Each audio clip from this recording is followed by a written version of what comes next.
The following presentation is a production of Alpha and Omega Ministries Incorporated and is protected by copyright laws of the United States and its international treaties.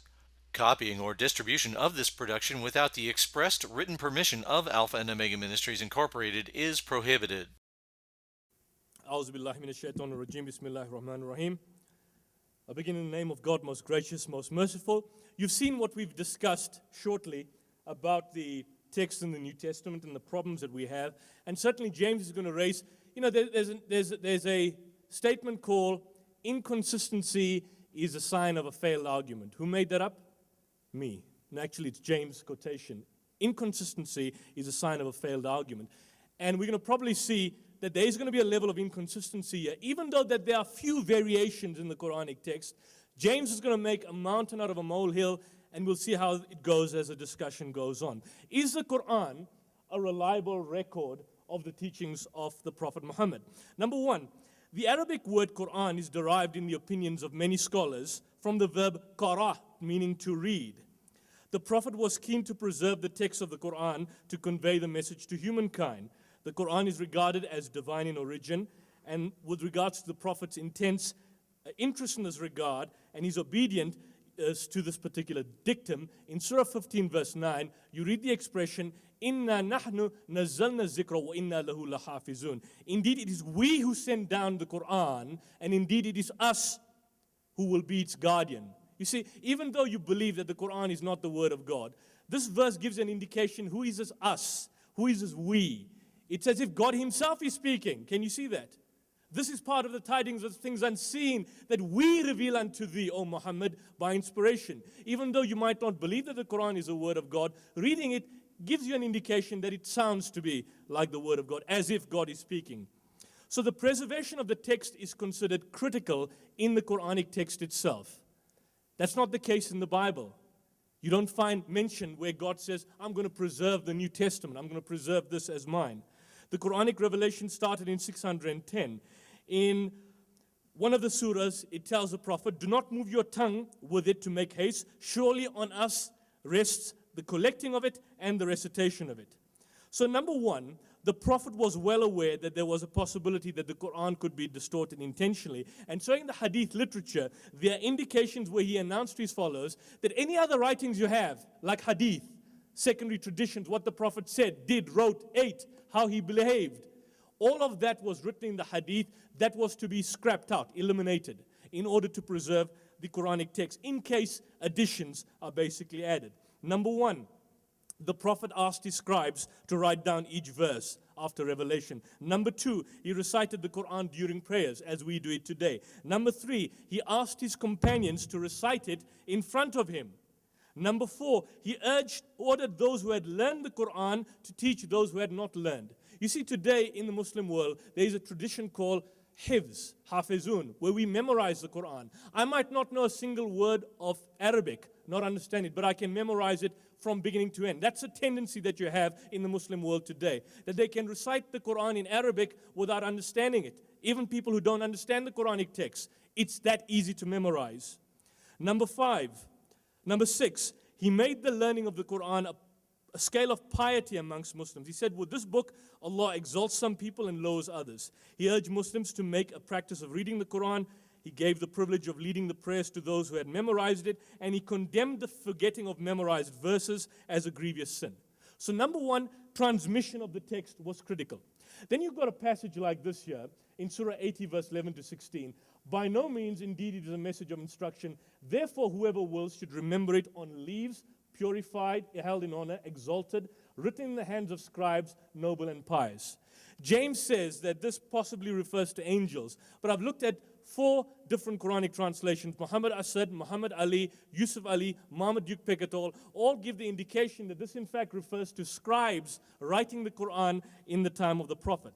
So to sum up, the Prophet did his best and imposed all precautions to keep the Quranic text both in pure form, oral, and in written form, although it was not compiled in a book in his time. And one might wonder, why is it that the Prophet did not order one official copy to be kept? You see, in the time of the Prophet, there was no book called the Qur'an. There was no book called the Qur'an in a book like this here. And why was that not the case? It's because of the fact that verses of the Qur'an were being revealed to him continuously up until the day he died. And so even up to the last day, the book was open. And so the multi-readings of the text could not fit one sole particular written copy. Therefore, one cannot say that there was any obscure zone when referring to the history of the Qur'an as there was when it concerning the history of the text of the New Testament. You see, there's an obscure zone when you look at the history of the text of the New Testament, which is not there in the Qur'an.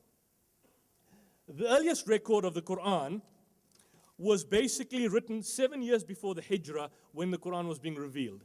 This is in the Hadith literature, which speaks about Umar's conversion, that his sister had a parchment that one of the companions had brought with him to teach her family. So you see that we've got traditions indicating that there was a written text that was available in the time of the Prophet himself. Besides the above verses, which refers to the Qur'an's form, there are also a number of hadith which agree with the above verses. Zayd, who's a scribe, is reported to say, we used to compile the Qur'an from small scraps in the presence of the messenger, meaning they used to write it on scraps of paper, on blade, on stone, on bark tree. The above hadith tells us that the Prophet Muhammad was not only unaware of the condition, was not unaware of the condition of the Qur'an, and also it tells us that the Qur'an used to be compiled for the Prophet Muhammad, meaning that he possibly had an earlier copy, his own personal copy. Malik said no one should carry the mushaf by its strap. Mushaf means book, nor on a pillow unless it's clean. So it's clear that the Qur'an was available in some type of written form during the time of the Prophet. Qatada in the hadith said, I was asked by Anas ibn Malik, who collected the Qur'an at the time of the Prophet? He said 4, all of whom were from the Ansar, Ubay ibn Ka'b, Muad ibn Jabal, Zayd ibn Thabit, and Abu Zayd. So it's very clear then that in one sense, you could say a written form of the Qur'an was available at the time of the Prophet, and that particular proof is inescapable, which contradicts or challenges any hadith which presents the opposite. Why was the Qur'an not compiled in one entire book during the time of the Prophet? As I mentioned, there was a continuous revelation. Arrangement of surahs and verses were not chronological. Numerous companions memorized the Qur'an, and there was no pressing need during the lifetime of the Prophet. You see, the first chapter of the Qur'an is not the first revelation. The 96th chapter is in fact the first revelation. So if today I were to take the Qur'an and I would to change the order and arrangement of the surahs, it will still be the same Qur'an. I can start with Surah Baqarah, Surah Yasin, Surah Ma'idah, Surah An-Nisa. It will still be the same textual Qur'an. More importantly, the oral transmission of the text. Even today, many people completely memorize the Qur'an, and these people are known as Hafizun. And I challenged earlier on, I said that, look, if we were to destroy all the copies of the Qur'an, every single copy, we burn them, like that chap in the United States wanted to burn them. Let's assume we burn them, we create a bonfire and burn them. Will we be able to construct the Qur'an? Yes. Why? Because people memorize it. In a secular 21st century society, there are millions and millions of Hafizun. Every Ramadan, when we go to the mosque, we recite the Taraweeh Salah, where you recite the entire Qur'an from beginning to end by memory. And each one knows the text. If we were to burn and destroy every single New Testament manuscript and book and Bible in the world, would we be able to reconstruct it? How? How can we reconstruct the New Testament? Have we had anyone memorizing the entire Bible from cover to cover? Impossible. Where have you seen that? Can you give me where has it happened? And that's the difficulty that we have here. The first man to speak the Qur'an loudly in Mecca was someone called Abdullah ibn Masud. And we told that the Prophet's companions came together, mentioned that the Quraysh had never heard the Qur'an distinctly. Quraysh were those who were the pagans. And when Ibn Masud came and he started reciting, then they subsequently got up and began to hit him in the face, but he continued to read it so far as God willed that he should read. Now, I don't know, but in a debate with Shabir Ali, James White says that Ibn Masud was beaten to death because he was apparently, forgive me if I'm wrong, James's indication was that apparently he may have been reciting the Qur'an differently, and so he was beaten to death. Am I correct? And when Shabir Ali questioned him, where did he get his source? He said, well, he got it from a book called An Introduction to the Sciences of the Qur'an. So I decided to bring myself a copy of that book, and I've got it here. And I want James White to show us in his session, and perhaps a rebuttal, where in this book does it say that Ibn Masud had been reciting the Qur'an differently and was beaten to death. That's a source for James. So I brought it here, and I'm going to leave it on the desk so when James White comes, he can probably give me a reference to something that I have perhaps not seen. So what you basically find here is that Hafizun had basically memorized it. The Prophet ensured memorization. The Prophet said, the most superior amongst you are those who learn the Qur'an and teach it. There are numerous hadith giving account of the various efforts made. And in addition to that, that was my challenge today. And that's my challenge to James. The Qur'an was memorized by hundreds of Muslims and those who had met the Prophet. Just as the whole Qur'an was preserved by writing, the Qur'an was preserved by memorization.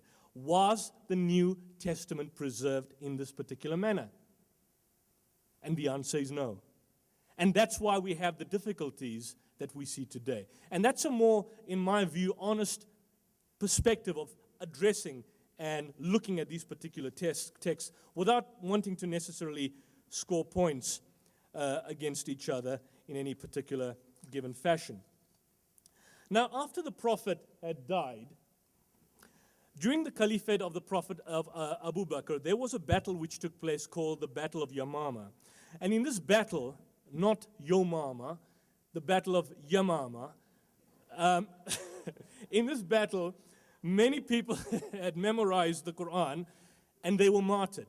Those Hafizun were in fact martyred. So Abu Bakr feared that the Qur'an might possibly be lost by virtue of the fact that a number of Hafizun had basically martyred and they had not had a complete copy available with them at that time. So in view of the fact that a number had been there, what he did was he ordered an individual called Zayd ibn Thabit, who was a personal scribe of the Prophet, and Zayd finished the job perfectly. Now, James makes a point in the hadith which refers to the fact that Zayd, a scribe, compiled the Qur'an in a kind of a book form. He says, how can I do something which Allah's apostle has not done? Meaning that in the time of the Prophet, you never had a Qur'an in this kind of book form, cover to cover. You never had that. So Zayd is asking, how can I do something which was not done in the time of the Prophet? But that doesn't mean that the Qur'an was not written in the time of the Prophet, but it means that the Qur'an was scattered and not collected in one particular volume. And what the Prophet did is that he didn't leave the complete Qur'an in a single volume. Why not? Because the vast majority of his companions had memorized it. I mean, look at it from this perspective. We are 1,000 years later. We are secular people. And yet today, so many people, 1.5 billion, who take their faith seriously, can memorize their Qur'an and recite it to the T. So if I have to, for example, open this and you recite it, I can confirm what's in this particular book. Wouldn't it be possible or similar or greater that in the time of the Prophet, the process of memorization and the concern for preserving the text of the Qur'an, which would be far more greater than it is in the 21st century? I thought I had an hour. I'm joking. Thank you. So that's basically the reason, and that's a hadith that gives you an indication in terms of that. Then there are other passages in the hadith where Zayd says, I found with Khuzaymah 2 verses of Surah Tawbah which I had not found with anybody else. In other words, the hadith collection. We don't have a manuscript which says this. We have a hadith which says that in the process of collecting the text of the Qur'an, Zayd was collecting parchments and he found other verses. What does the words of Zayd mean? That doesn't mean that the Qur'an was not written. It basically means, effectively, that those particular written verses were only to be found in the possession of an individual called Khuzaymah, meaning it may not have been written elsewhere, but it would be written in this particular. It's like this. If someone has to memorize an essay, all of you memorize the same essay, and you come to an examination, and someone has the last paragraph of the essay, and I'm trying to look at all your writings that you particularly possess, and I basically discover only the last paragraph of an essay with one particular individual. It doesn't mean that none of you know what the last paragraph is. And that's the case here. It doesn't mean that that was a new verse that he particularly discovered. And on that point, what we can note is that the collection of Abu Bakr was meant to preserve the Qur'an in its entirety and ensure that none of the actual verses were in fact lost. During the period of Khalif Uthman, the third Khalif of Islam, Abu Bakr, Umar, Uthman, and Ali, Islam spread to many areas. And what then subsequently happened is that, this looks better, Muslims who were not Arabs couldn't read the Quranic text. So they changed the meaning of the verses, and many variant readings sprung out because the people were ignorant of the particular Arabic. Old Arabic was written as lines, and now one can distinguish such and such alphabets easily by marks. But this was not the case in the older times. So what happened here was that the Uthmanic copy limited the accepted readings to what was the skeleton of the Arabic consonantal text. Now let me explain this to you. In Hebrew and in Arabic, both are without vowels in the classical period. The vowelization is there to aid you in respect of your pronunciation. But without the vowelization, so it's possible that a particular style of recitation, which would technically be viewed as a variant, and that would then subsequently circulate at a particular point in time and would unnecessarily create dispute. So to ensure the accuracy of one copy, what Uthman did was he set out 5 groups of educated reciters. Each had a particular copy of the written Qur'an, and they would proceed under the watchful eye of the teachers. And he ordered Zayd bin Thabit, the scribe that I mentioned, to teach the people of Medina with the Mus'haf of Medina and others in respect of how it should be recited. And so the Uthmanic project resulted in the making of several copies of the Qur'an, which was sent to the largest cities of the Islamic State, with one copy being kept in the capital. That's in Al-Madinah. All the companions of the Prophet were alive at the time, approved of what Uthman was doing, as stated by Musab, the son of the companion of Sa'd ibn Abi Waqqas. You see, James said, well, he'd prefer a free transmission as opposed to a controlled transmission. A text by government is a problem. I agree, if anything comes from the government, I would view it in South Africa, certainly, with the greatest degree of caution. But the point here is that the copy that was, in a sense, in inverted commas, authenticated by Uthman, which he, in a sense, made several copies of. The companions at the time of the Prophet, who were present when the Quran was being revealed, had obviously seen the copy of Uthman. So if there was a divergent difference in terms of what was originally there, then James, isn't it probable that they would have raised a significant objection? I mean, it stands to reason. James says, well, I cannot accept a controlled text. And I'm saying that, well, look, in actual fact, it wasn't controlled per se. What he was simply doing was eliminating those readings that were creating problems. And the companions who were present at the time of the Prophet, had heard the Quran from the Prophet, were now with Uthman, would obviously have made a created major consternation had the Uthmanic copy been significantly different. And that's the point. Could there be any doubt about the faithfulness of the particular Uthmanic text? No. Why not? Because the short span of the time between the death of the Prophet and the distribution of the written copies of the Uthmanic Mus'haf was only 13 to 15 years. 13 to 15 years. When's your earliest manuscript? When's the earliest manuscript in the New Testament? The 2nd century. So compare the 2nd century, 200 years, 150 years to 15 years. Are you telling me that the text prior to the Uthmanic collection was significantly different? If that was the case, why is it that the companions of the Prophet never had any issue with what Uthman did? Number 2, the dedication and eagerness of the Islamic State. Number 3, Uthman used the original text at the time of Abu Bakr. So Abu Bakr used Zayd bin Thabit to collect the various writings that were there. He commissioned the scribe Zayd bin Thabit. And what Uthman did was he used the official copy of Abu Bakr. And those companions who were present at the time of the Prophet saw what Uthman did. If there was any difference in the text of Uthman, they would have had a major issue with it, which they didn't. And so other copies which are not from Uthman were basically burnt. But burning is not a negative act. You see, today, if I want to get rid of the Qur'an, what would I do? I'd either bury it or I'd burn it. Do you know that we can burn the copy as a means of disposal?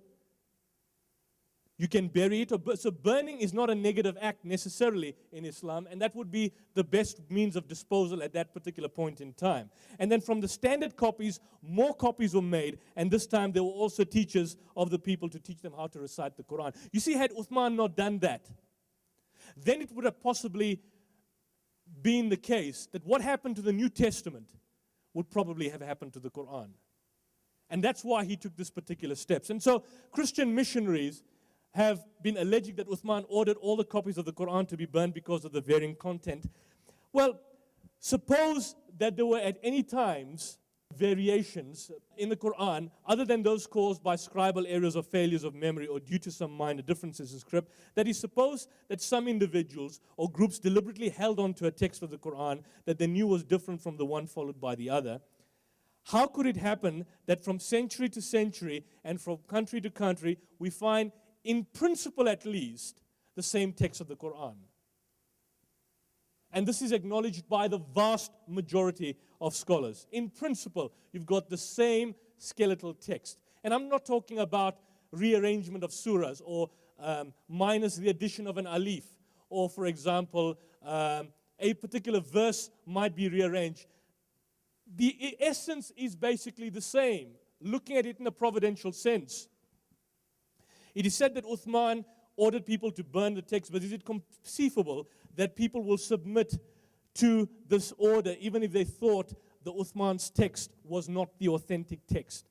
You see, if the companions at the time of the Prophet thought that what Uthman was doing was an aberration, they would have had an issue, a major, major issue with what he had particularly done. If you look at the number of manuscripts that there are in existence of the Quran, James spoke about 24,000, if you take the Latin and the Syriac, 5,700 with the Greek. According to M.M. Azami, in the collection of the Quranic text, there are no less than 250,000 manuscripts of the Quranic text. Subject to correction, 450,000 manuscripts of the Quranic text. Contrast that with 5,700. This is a text called the palimpsest of the Codex Sana.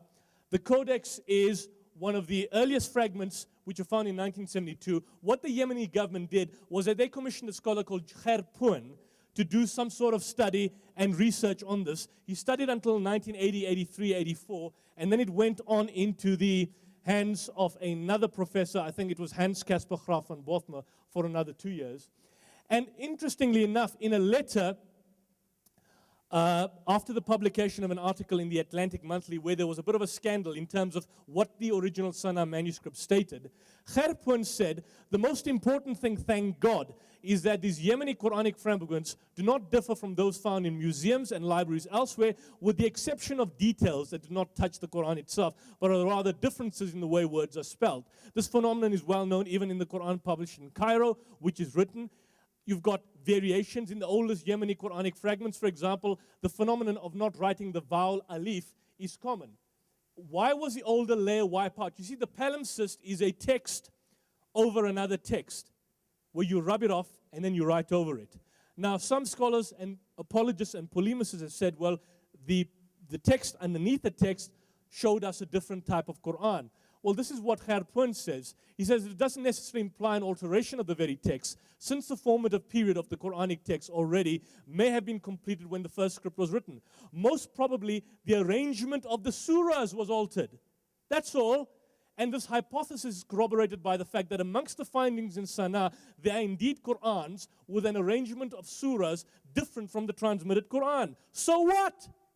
If I were to open the Qur'an with Surah Yasin, and then I go to Surah Al Imran, and then I go to Surah Fatah, and then I go to Surah Nisa, then I go to Surah Maryam, is it not the same Qur'an? When you start memorizing the Quran, you don't start with Surah Baqarah, you start with the last chapter, Surah Naba, Amma Yatasa'alun. It doesn't matter whether the arrangement of the surahs are the same or not. And that's the point that he was basically making here.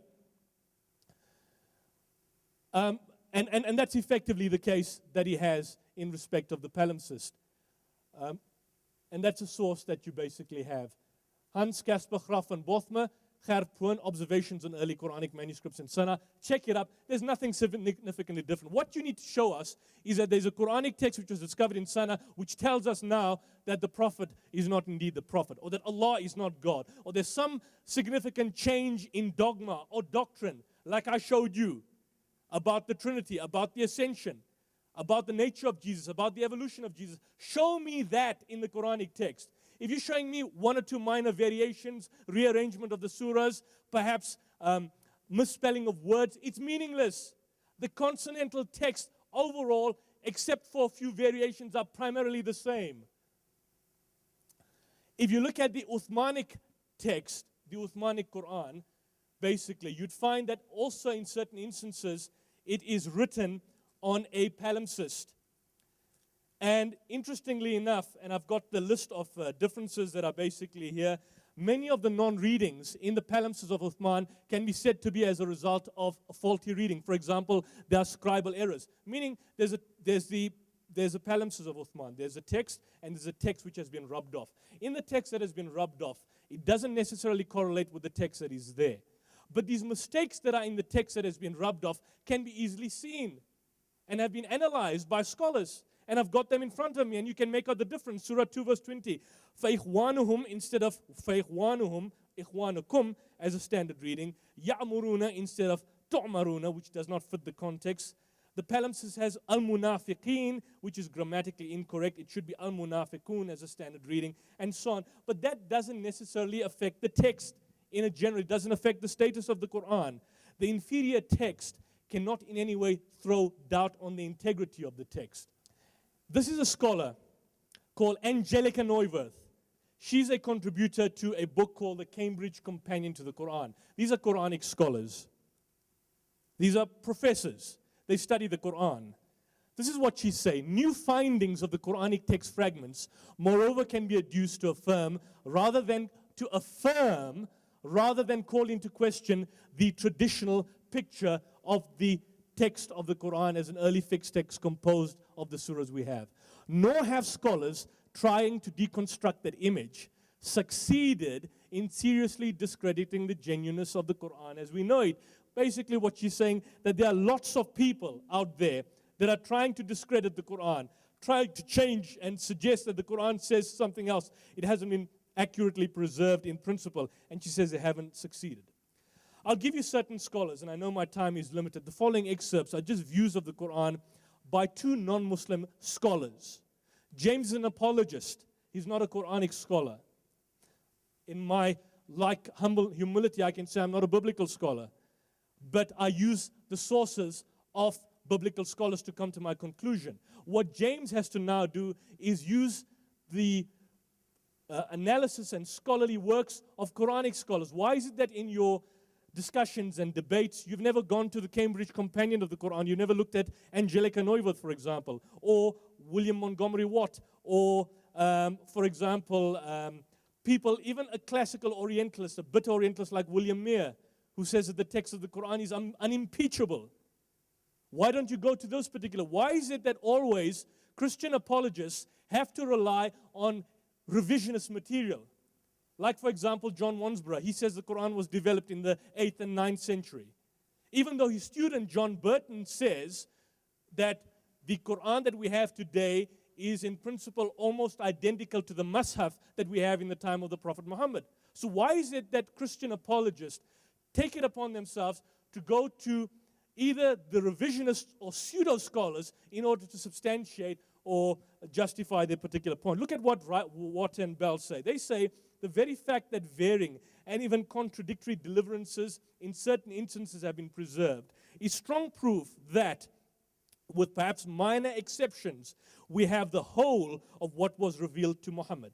On general grounds, it may be concluded that the Uthmanic revision was honestly carried out and reproduced as closely as was possible to the men in charge of it, what Muhammad had basically delivered. And effectively, I'll end with a quotation by William Mere, who says, William Mere was a hostile critic of Islam, an Orientalist. Maybe he never had access to manuscripts that we have today, but he was hostile to Islam, and he concludes, yet but one Qur'an has been current amongst the Mohammedans, Muslims, and the Constantaneous use by them in all and every age after the present day is an irrefragable proof that what we have now before us is the very text preserved. There is probably in the world no other work which has remained 12 centuries, now 14, with so pure a text. And I leave you at that. If you want to come to the final conclusion, is the Quran a reflection of the teachings of Muhammad? I've in principle pointed out to you that we can at least date it to the very time of the Prophet Muhammad 1400 years ago, in contrast to the New Testament. Thank you.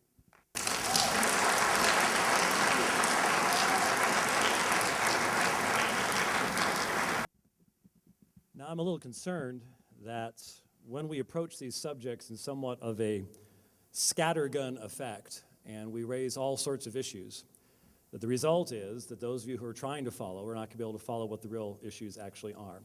There are all sorts of things I could raise about the canon, the number of surahs, Ubay ibn Ka'b, Abdullah ibn Masud. There are all sorts of things I could raise that would be parallels to what Yusuf Ismail did in regards to the New Testament.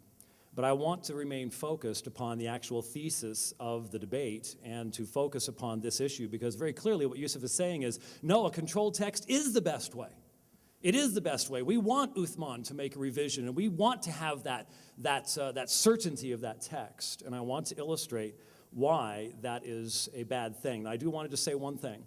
If when we're done this evening, if the folks here at the university want to leave the microphone on, and we've said good night to everybody, I will go back there, I will put John 1:1 in Greek on the screen, and I will take 7 minutes to explain to you why it teaches the deity of Christ, and then ask Yusuf to do the same thing from the Greek text. I will do that, only take 15 minutes. If anybody wants to do that, I make that offer.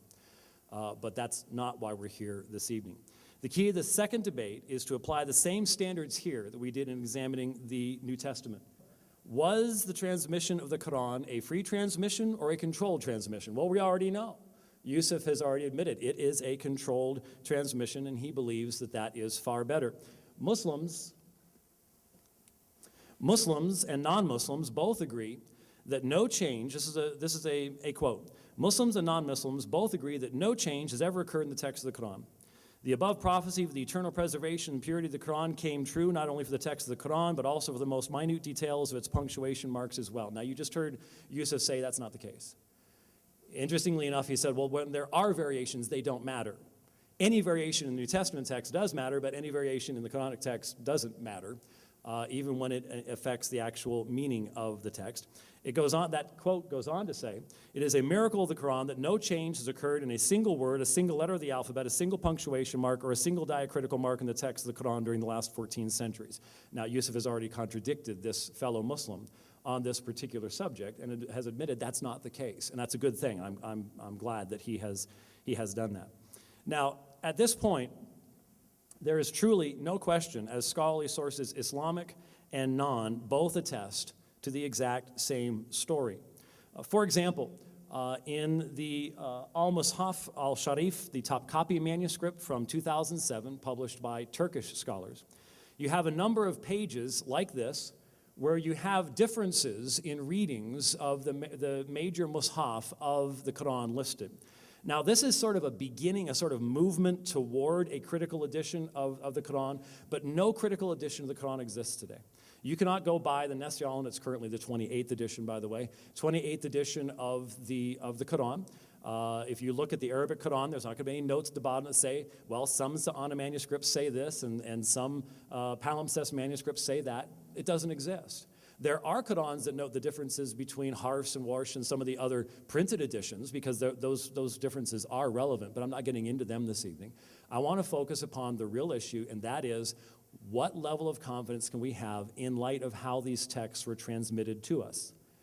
And so here's an example from an Islamic source of where you have variations. Now, the question that I have to place before everyone is, how do you know what the original is in light of the current manuscript tradition of the Quran? I just heard it said, 450,000 manuscripts. I challenge that. I want a list. I can give you the list of all the New Testament manuscripts. You can go online, get it right now. Look for the New Testament Institute in Munster, Germany. You can find the entire catalog available online. Where is that for the Quran?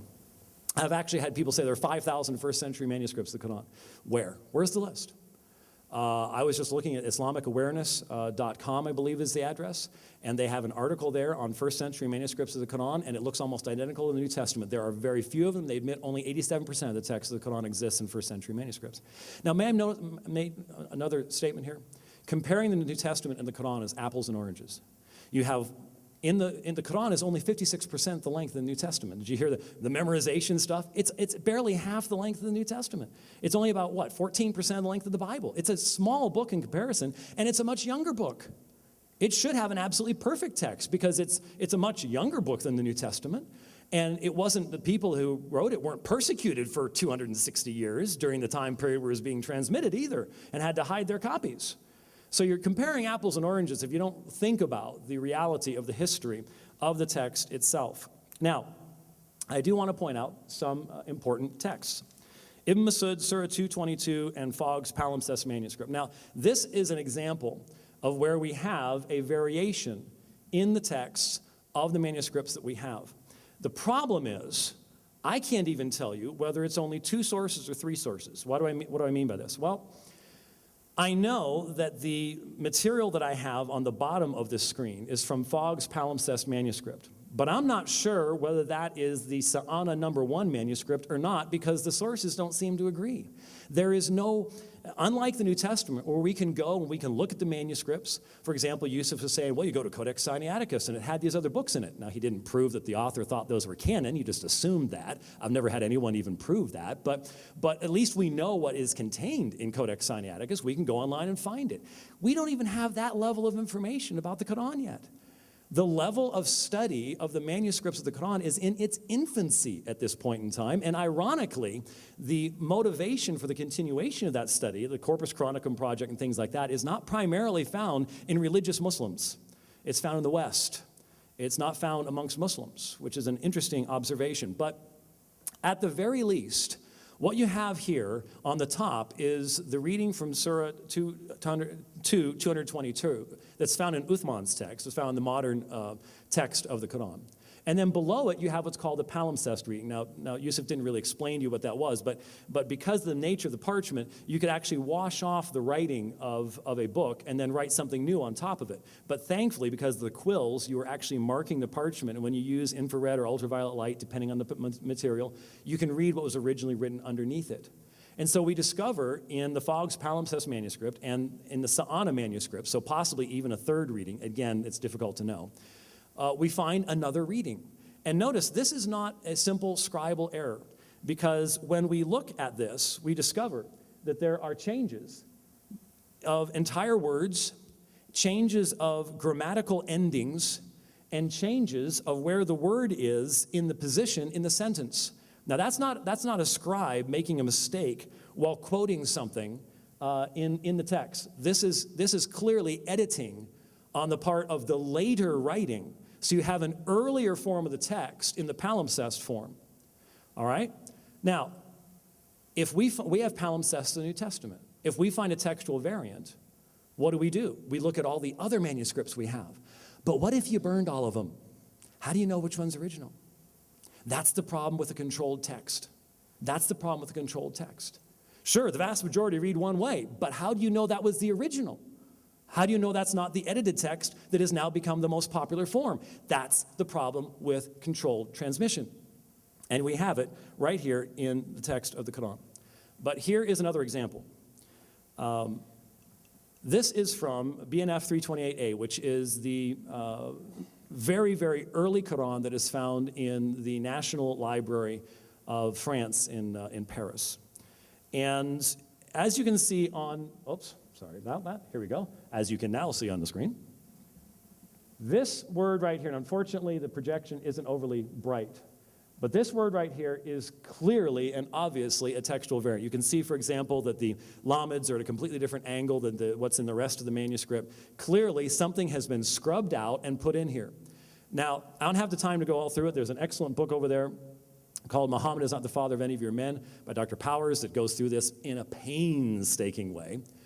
But what you have here is a term that Umar said he knew what it meant, but he never told anybody what it meant. There was a tremendous amount of argumentation in the hadith sources concerning what this word meant and why it was there, and its relationship to Surah 4:176, which happens to be just the very last ayah of Surah 4 as well. Now, you can sort of tell what was originally written if you hold it up to proper light, and you can look at it, and you can make out most of what was originally written. But here you have a clear emendation in the consonantal text of one of the earliest Qur'ans. Now, here's where the transmission methodology comes into play. How can we know what the original is? Did someone make a mistake? Someone later on tried to fix it? But that's not the only thing about this particular variant. Let me show you some other things about it. Here is the variant in its full page, and here you have the variant. It's found right there. Again, it's very difficult for me to read that. It's a little bit dark. But that's not the only thing that's important about 328A. Let me show you something else about 328A. Scholars have discovered that there is a missing page. And in fact, the arrow is pointing to what's called a stub. Remember how you would fold parchment into parts, you'd fold it into multiple parts, and you'd bind them together. So if you cut out one page completely, the opposite side page will also fall out because they're bound together in these quires in the book itself. And so to keep the book from falling apart, whoever cut this page out between folios 19B and 20A left enough of the page there so that the corresponding page wouldn't fall out on the other side. Now, why is this relevant? Why is it relevant? Because the text continues on. Well, what this shows us is that someone was making a purposeful emendation in this copy of the Qur'an. And if you'll notice, when you look at the next page, and hopefully you can see this, notice at the top of this page, the line spacing and lettering is much smaller than it is at the bottom. So what's happened is, whoever did this made some kind of a change and added something, but wanted the addition to look like it continued to flow in the text, and so they squished more material onto this page so that it would end at the bottom at the same place that the page they had taken out had ended. And interestingly enough, the added material is Surah 4:176, which is directly relevant to the textual variant I just showed you before. So in other words, once they made the change, then they had to physically alter the manuscript to allow them to insert another ayah to explain the change that they made earlier. Now, here you have, I think, indisputable evidence in one of the earliest Qur'ans. And if you don't trust me, go to Islamic Awareness and look at their article on the first century manuscripts of the Qur'an, and they will mention this particular manuscript as one of the few first century manuscripts of the Qur'an. So you don't have to trust me on it. Now, can I prove, am I going to do what Yusuf did and crawl into the mind of the person that did this and go, well, they did it because they wanted to prove this, or they were taking this role? Because honestly, the material is relevant to the issue of succession in the Islamic Caliphate. And guess what? The biggest issue was going on in the days of Uthman. Who would be his successor? What happened right after him? You have Ali, you have the Shiite split, you have all that stuff taking place right at this very time. And here's documentary evidence that it impacts the earliest text of the Quran and, in fact, the Uthmanic text. But I can't crawl into people's minds, and I'm not going to go there. But what I am going to say to you is this demonstrates why you want a freely transmitted text. Because you can't go someplace else and go, well, this one's earlier, and therefore this is the original reading, because you don't have that wide variety of manuscripts whereby you can have a corrective. It's just not there. Now, Yusuf has already mentioned the fact that there is a tremendous amount of information in the hadith itself about the fact that the Quran has a controlled transmission. For example, Narrated Zayd bin Thabit, Abu Bakr as-Siddiq went for me when the people of Yamama had been killed, i.e. a number of the Prophet's companions who fought against Musaylimah. Abu Bakr then said to me, Umar has come to me and said, casualties were heavy amongst the Qur'an of the Qur'an, that is, those who knew the Qur'an by heart, on the day of the Battle of Yamama, and I am afraid that more heavy casualties may take place among the Qur'an on other battlefields, whereby a large part of the Qur'an may be lost. Now, if I was going to use Yusuf's technique, I would now stand in front of you and say, why didn't Yusuf tell you about this? But I'm not going to do that. But that once.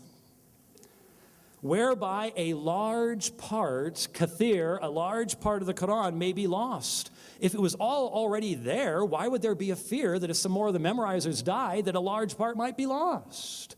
This is in the actual material that you'll find in Sahih al-Bukhari.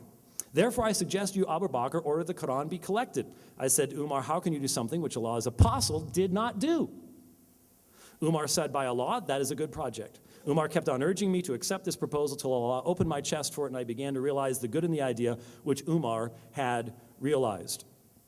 So I started looking for the Quran and collecting it from what was written on palm stalks, thin white stones, and also from the men who knew it by heart, till I found the last verse of Surah Al-Tawbah, Surah 9, Repentance, with Abu Kazami al-Ansari, and I did not find it with anybody other than him. He did not find that one verse with anybody, but in the memory of one person, just one person.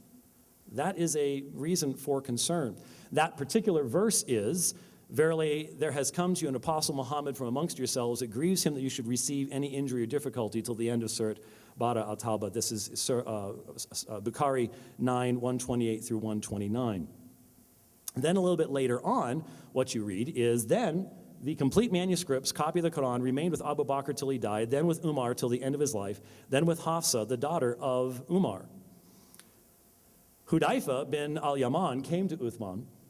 Hudayfa was afraid of the people of Sham and Iraq's differences in the recitation of the Quran, so he said to Uthman, O chief of the believers, save this nation before they differ about the book, the Quran, as Jews and Christians did before. So there was a concern. We don't want to be like those Jews and Christians arguing about their book. So we need an official version. So Uthman sent a message to Hafsa saying, send us the manuscripts of the Quran so that we may compile the Quranic materials in perfect copies and return the manuscripts to you. Hafsa sent it to Uthman. Uthman then ordered Zayd bin Thabit, Abdullah bin Azuzabair, Zayd bin Alas, and Abdur Rahman bin Harith bin Hisham, could be slower to read, to rewrite the manuscripts in perfect copies. Uthman said to the three Qurayshi men, in case you disagree with Zayd bin Thabit on any point in the Quran, then write it in the dialect of Quraysh. The Quran was revealed in their language. So this was not just simply well, we're just going to take this one manuscript, we're going to rewrite it and distribute this. This is a complete revision.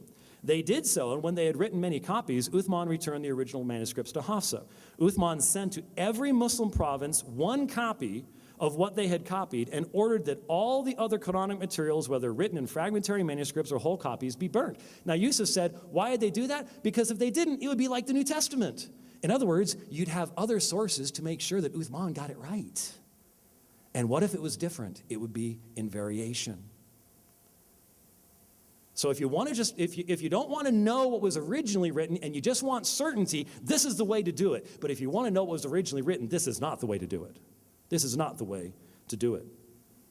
Now, interestingly enough, Zayd bin Thabit added, a verse from Surah Azab was missed by me when we copied the Quran, and I used to hear Allah's apostle reciting it, so we searched for it and found it with Qazimi bin Thabit al-Ansari. That verse was, among the believers are men who have been true to their covenant with Allah, Surah 33:23. So here was a verse that was not in the compiled manuscript that was made right after the time of Muhammad. It was only in the mind of one person. What about those people that died at Yamama? What if they had one of those verses? Could something be missing? That is a question that we have to ask. Now, interestingly enough, we have a Christian who gives testimony in regards to this subject. There is a man by the name of Al-Kindi, and Al-Kindi wrote a book sometime around 820 AD or so, in which he dialogues with a Muslim. It is a fascinating work. Let me read some of what he says at this very early period of time. The result was that in the caliphate of Uthman, it was discovered that there was no consent as to the true text. One man then read one version of the Quran, his neighbor another, and differed.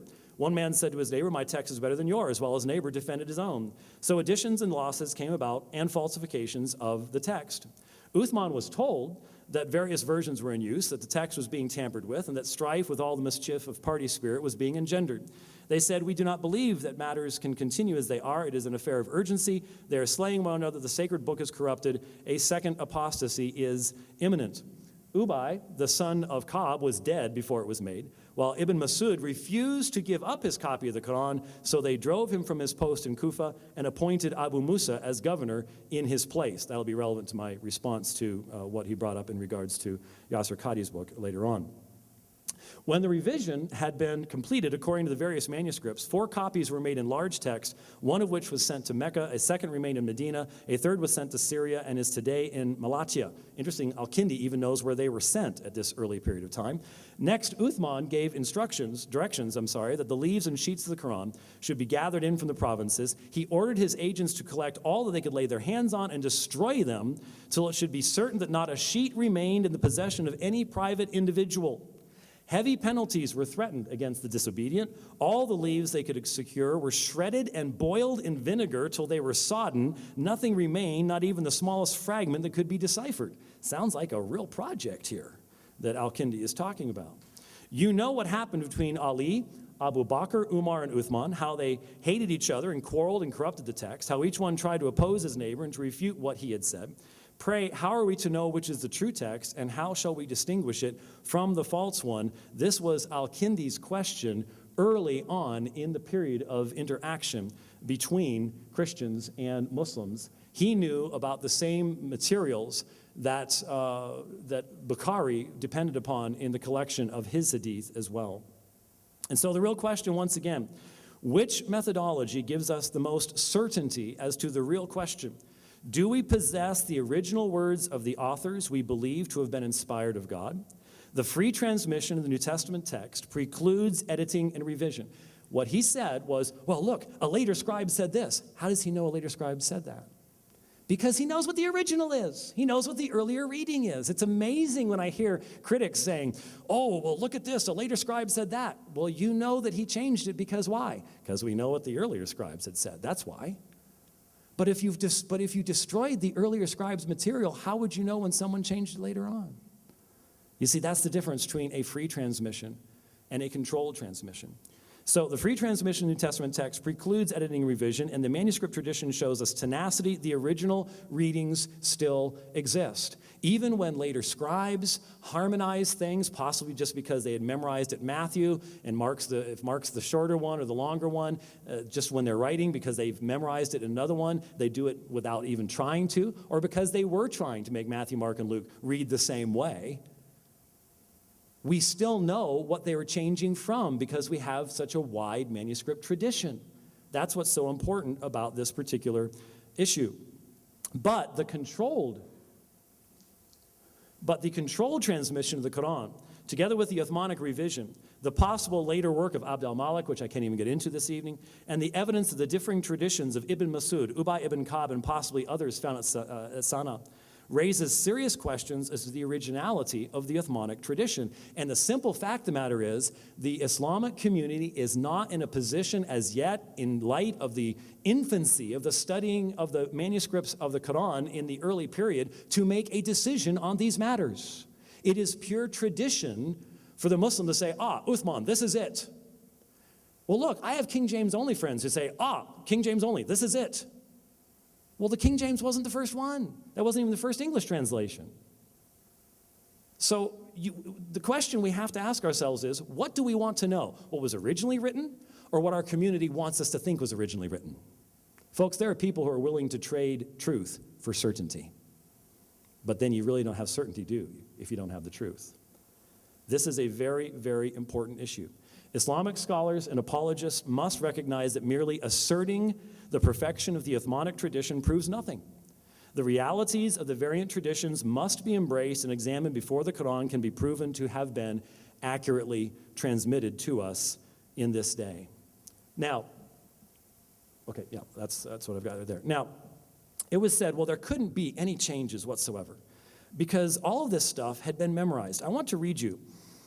This is in one of the footnotes in my book, What Every Christian Needs to Know About the Quran. This is very, very interesting. Al-Tabarani reports, this is Sahih al-Bukhari 6:8. I'm sorry, that was the previous one. Suyuti reveals a relevant story here. This is Jalaluddin Suyuti. He says, Al-Tabarani reports in the work of Al-Kabir that Ibn Umar said, 2 men used to recite a chapter taught to them by the Prophet. One night they awoke to pray, only to find they were unable to recall even one letter of that chapter. The next morning they went to the Prophet to inform him of what had transpired. He said, it is of those parts of the Qur'an that have been abrogated, so ignore it. We were asked, which is better, to have a smaller book, a smaller, newer book that's memorized, or to have a wide documentary evidence of a larger book that was in written form? I suggest to you, it's far better to have written documentation than the memories of anybody.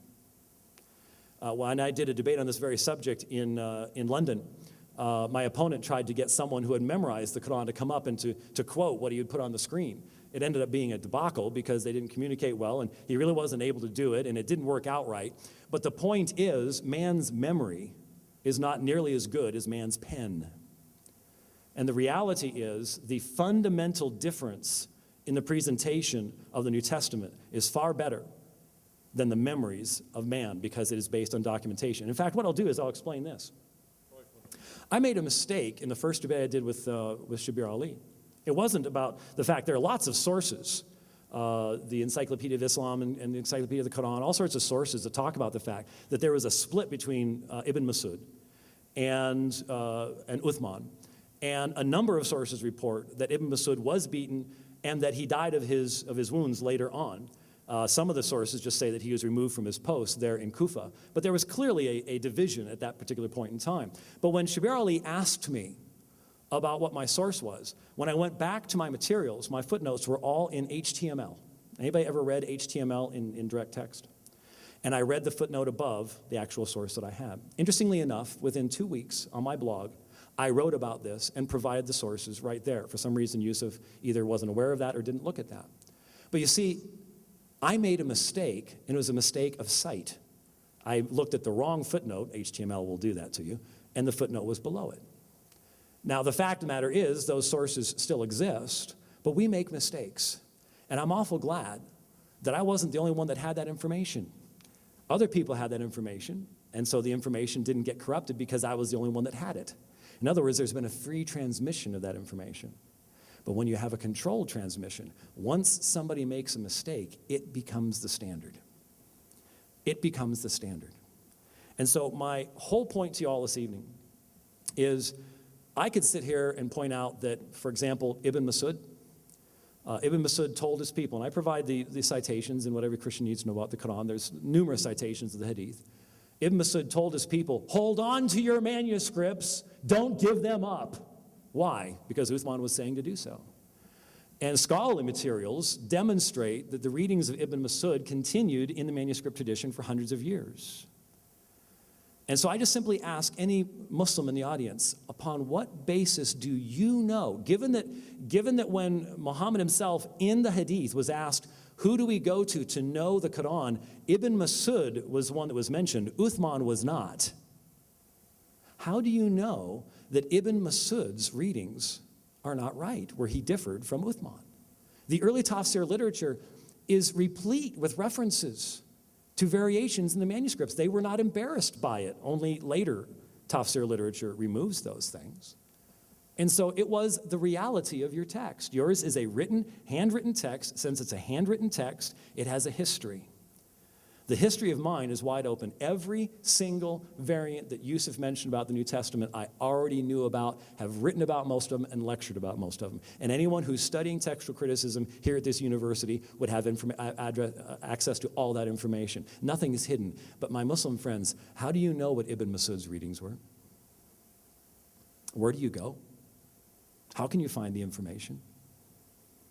There's no critical text that gives you that information. And once there is, what are you going to do with it?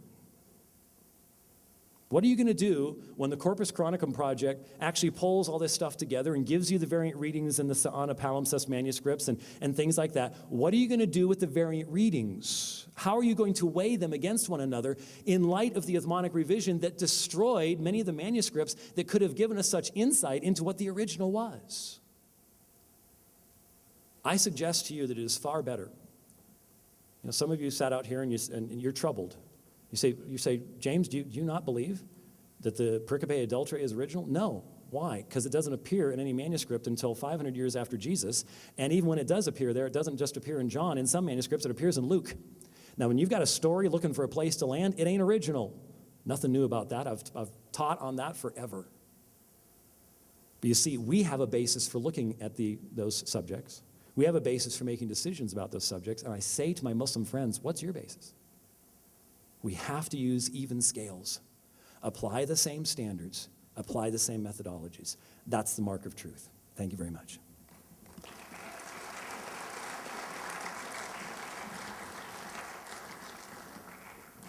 Now they will have 10 minutes for rebuttals, and first Yusuf will have the floor. Thank you for that, James. Isn't it interesting how James quite easily skirts over the issues? That despite him talking about many Quranic variants, he couldn't even explain to us what the actual variants were that he was showing. He never explained it to any of us. Can he read the script itself? There are only a minority of scholars in the world today can read the script. And the most that he showed in respect of the Fox palimpsest was what? A rearrangement of words? And that's a variant. It's like this, saying, I am going to the Sandlab auditorium tonight. And you had Yoda from Star Wars, what would he say? Am I going to the Sandlam auditorium tonight? The point I'm trying to say is that a rearrangement of words doesn't detract from the fact that you've got the same text in essence, in principle. There is no variation in respect of that. Now let me review some of the positive points and my positive case that I pointed out to vindicate the position that the Qur'an today is in fact the reliable record of the teachings of Muhammad, which James in fact agrees to, because when I send an email to him and I propose this particular topic, he says, well, in principle he doesn't have an issue. You remember the email, James, that you said that in principle it is in fact the reliable record of the teachings of Muhammad. So why didn't you tell the audience that tonight? Why is it that you came up with these red herrings in respect, well, I can get the emails out for you. He says basically both the New Testament and the Quran in principle can be reliably traced back to either Jesus or the Prophet Muhammad. We can go back to that. But let me review some of the positive points that I made. Number one, I said that the Prophet was aware of the potential to corrupt the text and instructed that anything outside of the Quran be destroyed. James had nothing to respond to this. Anything outside the Quran, which means the hadith. The hadith tradition, such as Bukhari. Anyone heard of Bukhari? Those non-Muslims out here.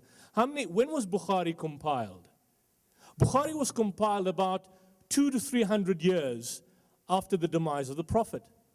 And that's his source, which I conventionally used to discuss the development of the Quran, and which he uses as a basis to discuss the development of the Quranic text and the problem. So he has to rely on a source which dates 200 to 300 years after the death and demise of the Prophet. I mentioned further the point that the Prophet had posed or had created all precautions to keep the Quranic text pure in both the oral form and the written form. James had nothing to say about this. I said that the Quran contained passages in written form during the time of the Prophet Muhammad. Again, James never rebutted this particular point. I said the earliest Quran was written about 7 years before the Hijrah, when the Quran was being revealed, when the sister of Umar had a parchment in her possession. James had nothing to say about this. I gave 4 reasons why the Quran was not compiled in a book form in the time of the Prophet. Again, James had nothing to say about this. And what he did raise, and I'm going to come to some of these points which he has raised. For example, on the top of my head, he makes reference to the work of a Christian polemicist called Al-Kindi. You remember that? He spoke about Al-Kindi, and Al-Kindi writing about Islam and the development of the Qur'an, and seeming to suggest that there were certain problems in the development of the text of the Qur'an. It's coming from a work called The Apology of Al-Kindi. Who is Al-Kindi? Al-Kindi is a Christian polemicist. His full name was Abdul Masih ibn Ishaq Al-Kindi. And his work, called The Apology of Al-Kindi, the earliest surviving manuscripts of Al-Kindi date to when? The 17th century. As late as the 17th century, and you are relying upon a work which is written by a Christian polemicist who was purportedly commissioned by Peter the Venerable in the 11th century, and you using that to go and attack the credibility of the Qur'an. You know what that is equivalent to? It's like me using the books and the fiction of Dan Brown to attack the integrity of the New Testament and the Old Testament. I'm using the fictional writings of Dan Brown to say that the Bible is fictional. But that's what James does. Some scholars like William Mere don't even know if Al-Kindi existed. For example, William Mere, the Orientalist in the 18th, 19th century, he says he acknowledged difficulties in even obtaining a reliable version of the text. Scholars such as P.S. van Koningsveld continue to argue whether the letters derive from actual persons or represent a work of fiction by a single author. And that's one of the sources that James uses in attacking the credibility of the Qur'an. Why didn't he quote you a single Quranic scholar? I don't, maybe I missed something out. But why is it that James, in his discussion, never quoted you a single Quranic scholar of note? Even one from the School for Oriental and African Studies. You could have quoted Patricia Crone or Michael Cook, who are revisionists. Why does he rely on secondary sources and secondary material in respect of his discussions? This is one source that he could have referred to, the Concise Encyclopedia of Islam, which he made reference to in principle without discussing what it says about the development of the Quranic text.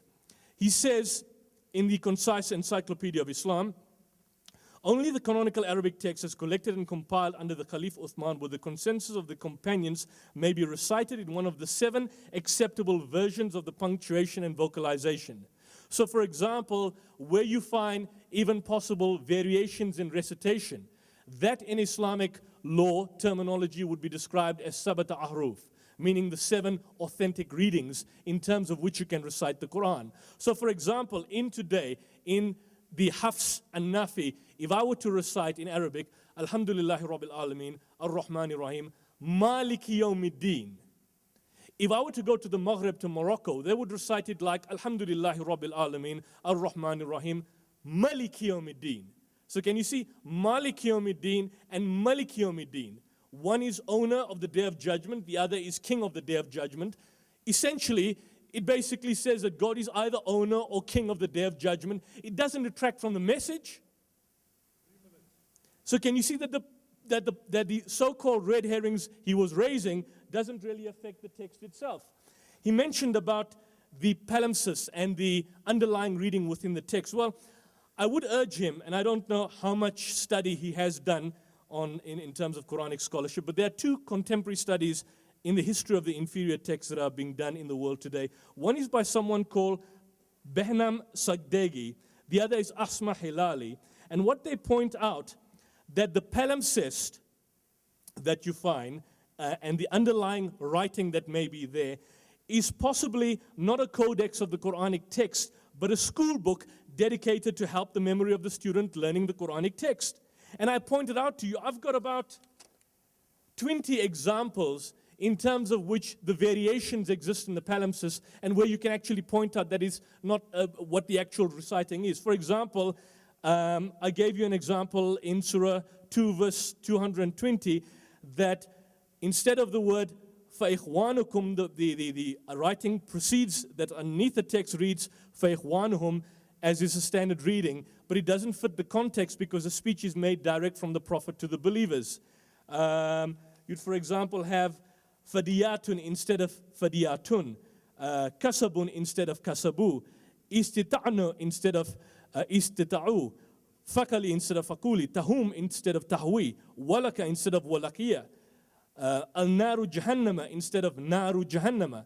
And what it basically shows here is that the inferior text can in no way cast doubt on the integrity of the Uthmanic recension, because the Uthmanic version has its own particular perfect lineage, attested by a numerable chain of narrators. There is something in Islam called the isnad, a chain of transmitters, and a report is only authenticated based on the authenticity of the chain of narrators. Even if the report seems sound, if the chain of narrators is questionable, that particular report is entirely rejected. There is an entire science on this particular issue which doesn't detract from what I had initially suggested and said.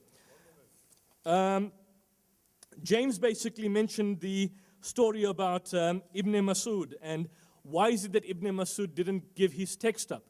Well, if I have a personal copy of the Bible and I have my own footnotes and I have my own marginal notes and annotations, would I want to give up my personal text?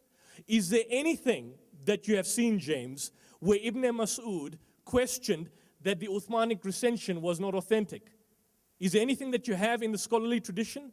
Do we have a manuscript of Ibn Masud or a source which seems to suggest that the writings or the Qur'an which was possessed by Ibn Masud was significantly different? Do you have any manuscripts? Nothing at all.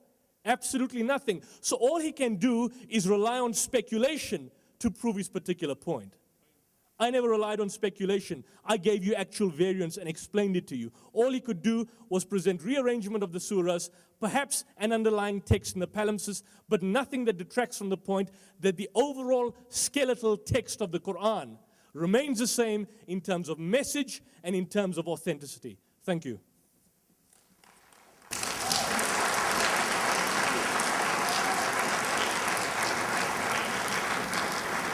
I am deeply disappointed in Yusuf's response, personally.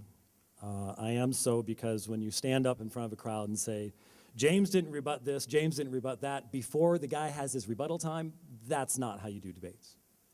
I'm supposed to do a presentation, a positive presentation. I'm not supposed to be responding to what he said in my opening statement. This is my time to do that. So about 5 minutes of that was just a cheap debating trick, and I don't think we should do that. That's not honoring to the process and honoring to the audience in any way, shape, or form. Number two, he said, I'm dependent upon secondary material. Yeah, those pictures of 328A are very secondary, aren't they? That's as primary as you can get.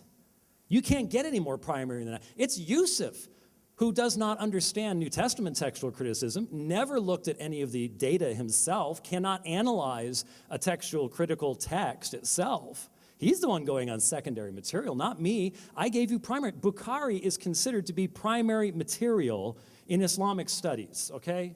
I mean, if it was still up here, Sheikh Yasser Qadhi's book is filled with citations of Bukhari and Muslim.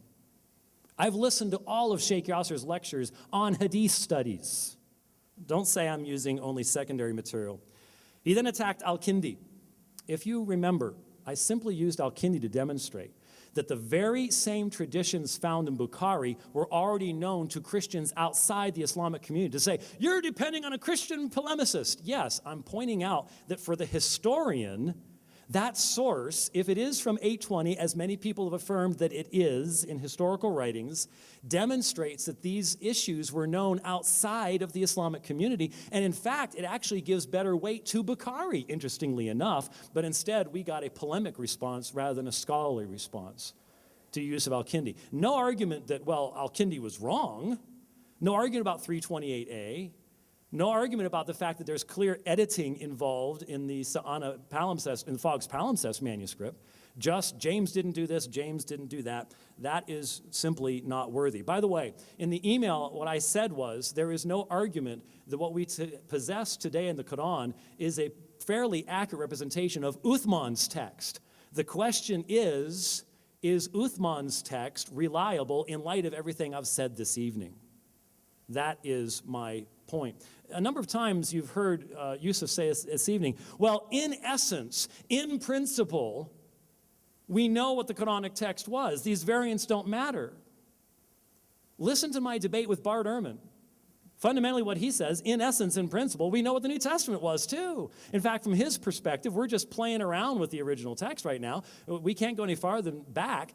And when you look at the text that Bart Ehrman likes to raise, there are things like, in Hebrews 2:9, does it say that Jesus died Chorus theou or charis theou? One letter difference, as if that somehow changes the entire meaning of the book of Hebrews, which it does not. So take a look at the information yourself. When he's saying, well, in essence and principle, in other words, when there's a textual variant in the Qur'an, it doesn't really matter. When there's a textual variant in the Bible, it does, even if we know what the original was. 1 John 5:7, I cannot believe that my Muslim friends keep bringing this up. It doesn't appear in the Greek manuscript tradition until the 14th century. Why keep bringing it up? The doctrine of the Trinity is not dependent upon it in any way, shape, or form. Where did Athanasius defend the doctrine of the Trinity on the basis of the Kama Yohannim? See, these are the questions we would ask if we were focused in our subject this evening. Unfortunately, we are not really focused in our subject. I was very concerned that Yusuf said, well, I don't know how much study James has done on the scholarly material of the Quran. I sent Yusuf a number of my books, including What Every Christian Needs to Know About Quran, and he would find the very source he cited in the footnotes of the book, including citations on the specific manuscripts that we were discussing that I presented to you. Evidently, they didn't get read.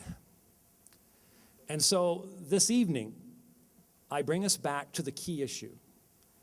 The key issue is not how much information is out there. I think that's important. And I think that Christians, all of us Christians, we need to know more about where our Bible came from. You need to know about the longer ending of Mark. You need to know about Mark 16:9-20, that's the longer ending. You need to know about the pericope adulterae, John 7:53-8:11. You need to know about 1 John 5:7. And the reason it's in the Afrikaans Bible that was in his hotel room is because that was translated from the Textus Receptus, which Yusuf erroneously identified, and I think it was just because he was in a hurry. When the picture came up, he said that was Beza. It's actually Erasmus.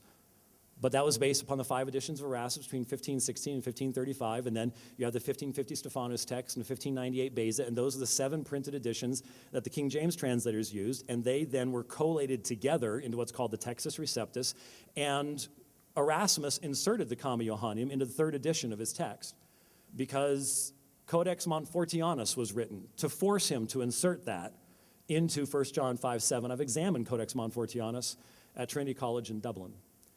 And so the history of this is well known. There's no question about what the original of 1 John was. We have so many manuscripts of 1 John that these are not issues. And the doctrine of the Trinity is in no way, shape, or form based upon the citation of that text, even if there are Christians who might be confused about the subject. The original reading of the New Testament is not determined by what people in the 21st century think about it. It was written long before we came along. Long before we came along. The truth of it existed long before we came along. And so the issue, once again, is this, folks. We have all this information. We're wide open about the New Testament. But the study of the Quranic manuscripts is in its infancy. There is no critical text. I asked Yusuf to substantiate his 450,000 manuscript thing. Ignored it. Didn't even mention it. Didn't even come back to it. Now, maybe he just didn't have time to. Okay, fine. But the point is, there is no list of these manuscripts. There is no way of knowing what they read. And I again come back to the Muslim. I know the basis upon which I read the New Testament.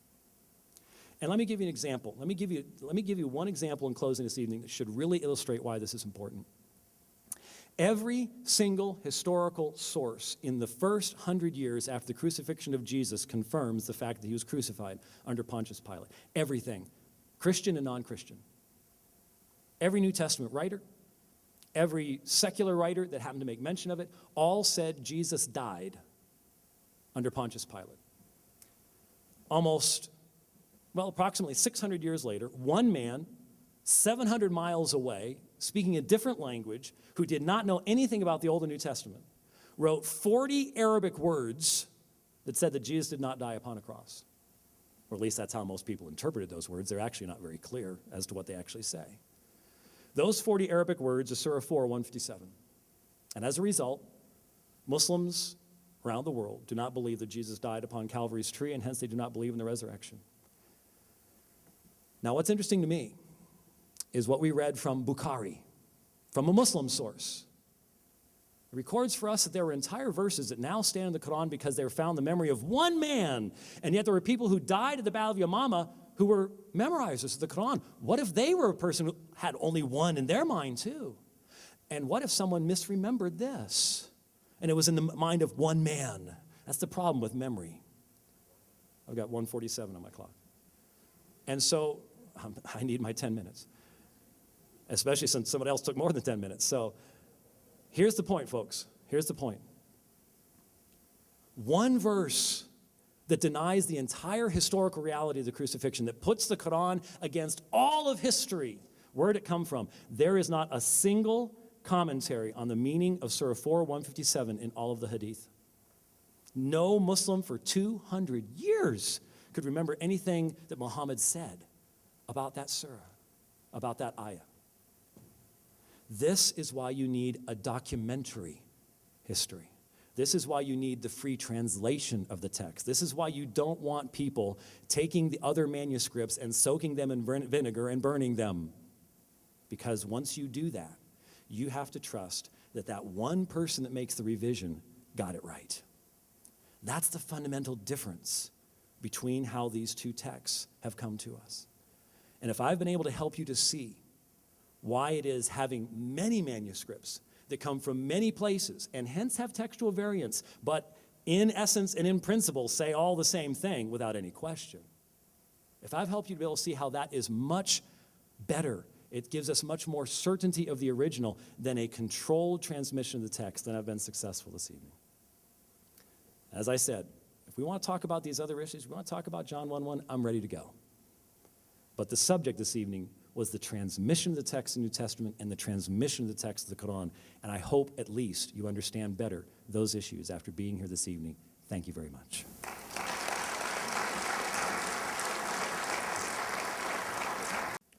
It's the last closing point for and I've just got 5 minutes. My watch is 25 to. I know, Professor, you've been quite fair and accurate about time. Thank you for that, James. James, I wasn't getting personal with you, and I think it's important because I sense that he seems to be offended, but I wasn't using a cheap debating trick in terms of pointing out. I had spoken first on the Quran. I expected him to have engaged some of what I had suggested as he had spoken second. It was not a cheap debating trick. He said I had not referred to the fact of the existence of 450,000 Quranic manuscripts, or 250,000. Well, I was actually referring to the source by M.M. Al-Azami, The History of the Quranic Text from Revelation to Compilation, a comparative study with the Old and New Testaments. And this is quoted by Sami Ameri in the book Hunting for the Word of God, The Quest for the Original Text of the New Testament and the Quran in the Light of Textual Criticism. So that's a particular source which I was referring to. And in fact, I had read your book. I would have been a fool not to read his book on the Quran and come to a debate with my eyes totally closed. Let me review some of the issues for tonight. Number one, there are 10 astounding facts that we cannot deny. It was recited by Muhammad as the overwhelming majority of non-Muslim scholars believe. James may not believe it. The majority of non-Muslim scholars accept it. New Testament.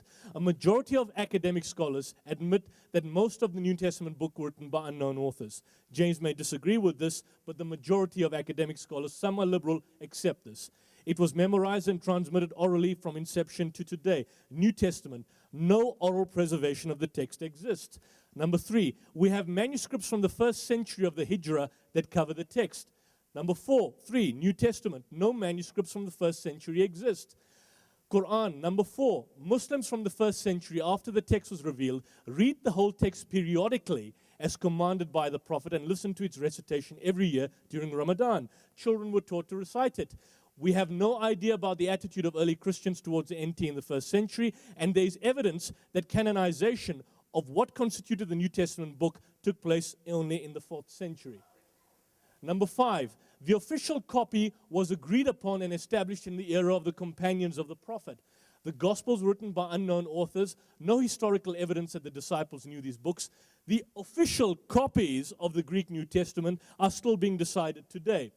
Number 6, the official copy was approved by thousands of companions. You see, James keeps on mentioning about Abdullah ibn Mas'ud. Has he come and brought us a source to suggest that even though Ibn Mas'ud kept his copy with him, that he challenged the Quranic text that was there, and that he said that it's false, it's inaccurate. We don't have any records about that. Number 6, there is no official copy of the New Testament, not even today. Number 7, could I move on, Donnie? The sectarian schism in the first centuries did not result in the emergence of a different Quran. You see, James made the point that if there was a division, as there indeed was during the time of the Caliphate, between the Shiites and the Sunnis, the Shiites that came out, then today if you were to go to Iran, where they have a different theology, they would have had a different Quran. But why is it that the Shiites in the Muslim world today still follow the same Quran that is in existence in the Sunni world? That would be an ideal situation, that the Shiites would have developed a separate Quran to justify their theology. Yet the Quran that you see in Tehran and Isfahan is essentially the same to the Quran that you've got in the Sunni world. Sectarian schism was the main reason for the creation of a huge number of books which claim that they are the words of God, to which the new sects attribute a divine source. Point number 8, Muslims have the original book in its original language. Point number 8, Jesus spoke Aramaic, or maybe Hebrew, but the New Testament books were in Greek. So even if I were to say tonight, yes, James, you have the original New Testament, then what? Do you have the original words of Jesus? No, you don't. Number 9, we have even the minutest and intricate details of the history of the Quran. Number 9, the first 100 years after the writing of the autographs is an obscure zone. You see, that whole development period about the text of the Quran is there and preserved in the classical sources. You have nothing like that in the New Testament.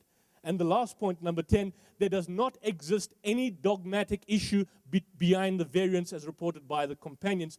Dogma was behind putting part of the oral tradition into written form, and also emergence of what were later called canonical and non-canonical writings. Can you see that? That in all the discussions in James, and I respect him, and I respect his scholarship, and I respect his humility and his humor indeed, he couldn't show us a single variant on dogma. And that was the difference between his presentation and mine. That even though he conceded to the point that there were passages in the New Testament which substantiated dogma and which many people still believe today, those passages are indeed a fabrication. We have nothing like that in the Quran. We don't have a Quran which says Muhammad is not the prophet of God, or Muhammad was not the last prophet of God. And so, in the final conclusion, these are 10 major reasons in terms of why the Quranic text, as it stands today in the 21st century, is fundamentally more reliable than the text of the New Testament. Thank you.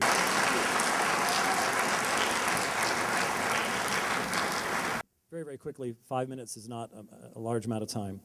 I asked for the source of 450,000, not who claimed it. I know who claims it. It's M.M. Alzami in his book.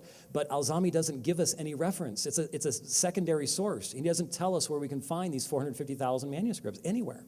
I address that in my book. There's a footnote on that as well. In regard to Ibn Mas'ud, I had the reading right here. There is a hadith where Ibn Mas'ud, I was going to read it for you and then lost it when I put my iPad down.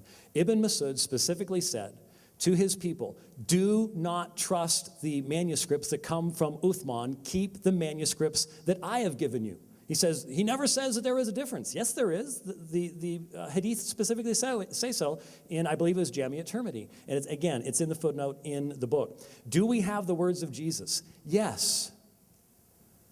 And I answer, and I say to you, if you are a Muslim and you read the Quran, are you reading the words of God even if you read it in English? There's some Muslims say, no, so God can only speak Arabic? The Christian understanding of inspiration is that which is written is God-breathed. All scripture is theanustos. And so you see, what we have in the Gospels is the beauty of the Gospels is that we have a multifaceted presentation and we can trust the Spirit of God. If you believe in the Spirit of God, you cannot simply dismiss the idea that the Spirit of God could give to us what we need to know about what Jesus said in an accurate form, even when giving it to us in different words from different perspectives. That's a very shallow view of inspiration if you demand that perspective. And by the way, he's not shown us a single variant on dogma. Again, 328a is talking about something in regards to the succession in the caliphate. That's not dogma? That's not relevant to who the successor is? Of course it was. Of course it was. So I have presented this information to you. We have given the information this evening, and I had pretty much summarized what I needed to say. But since I have 2 minutes and 53 seconds, and since Yusuf specifically asked me to do it later on, I'm going to do it. John 1:1. In the beginning was the Word, and the Word was with God, and the Word was God. NRK ein halagos. In the beginning, the verb that is used here is ein. It is an imperfect verb. It's not the aorist verb that would point to a point in origin. John 1:1a is saying that the Logos has eternally existed. The Logos is eternal. The Logos did not come into existence at a point in time. Kai halagos ein proston theon. The Logos was in the presence of the Father. Proston theon, intimate communion with the Father. The only thing he referred to is the issue of the third clause, kai theos ein halagos. And he quoted from one scholarly source. If you look at the scholarship on this subject today, you will discover that there's been an explosion of discussion concerning the anarthrous predicate nominative. That is, in that last phrase, theos comes before the verb and it doesn't have an article. Now, if it had an article, it would teach heresy. Because if it said kai ha theos ein ha logos, it would mean all that God is, the logos is, and all that the logos is, God is, and that would teach modalism. That would teach an error that we would reject. Instead, by placing theos in front of the verb, the description is being made of the nature of the theos. That's what Harner was talking about in what Yusuf was reading. And so what you have in John 1:1 is John 1:1a says, the Word is eternal. John 1:1b says, the Word was eternally in communion with theos, theon in the accusative, of course, and that's going to be identified who that was in verse 18. We'll look at that in a moment. And the third clause says, the Word is as to his nature deity, theos. That's what John 1:1 tells us. And you see, John 1:1 is a part of the prologue of John. John 1:18 is called the bookends. It's the other end of that. And what it says is, no one has seen God at any time. The monogenes theos, the unique God, he has exegeted him. He has made him known. The unique God who is in the bosom of the Father. He's at the Father's side. There's intimate communion. That's why we can know who God is because Jesus can reveal him fully and completely. A mere prophet cannot reveal the eternal God fully and completely, but the God-man can. That's the testimony of the prologue of John. That's the testimony in the original language as well. And by the way, there really isn't any question about what John 1:1 said. If there were so many people that didn't agree with that, the original disciples of Jesus from the Islamic perspective, why is the manuscript tradition unanimous in its readings of John 1:1 at that place? That's a question we want to think about. Thank you for letting me have the few moments to respond to that. Yusuf did ask me to do that later on, so I snuck it in. Thank you very much for your indulgence.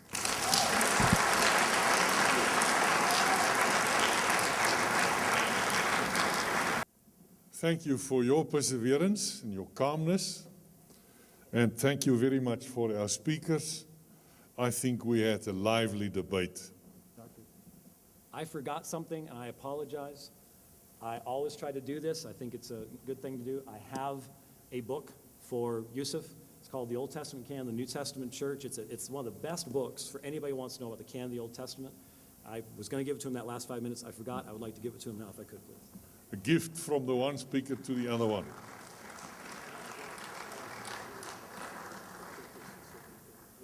And on your way out, you can, I think there might be a few copies left of this book of James, Dr. James White. It's published this year, so it's very, very recent. And I won't read what so many people say here promoting this book. What every Christian needs to know about the Qur'an. There's another one of his, Pulpit Crimes, the criminal mishandling of God's word. That sounds very interesting. Have a good night's rest.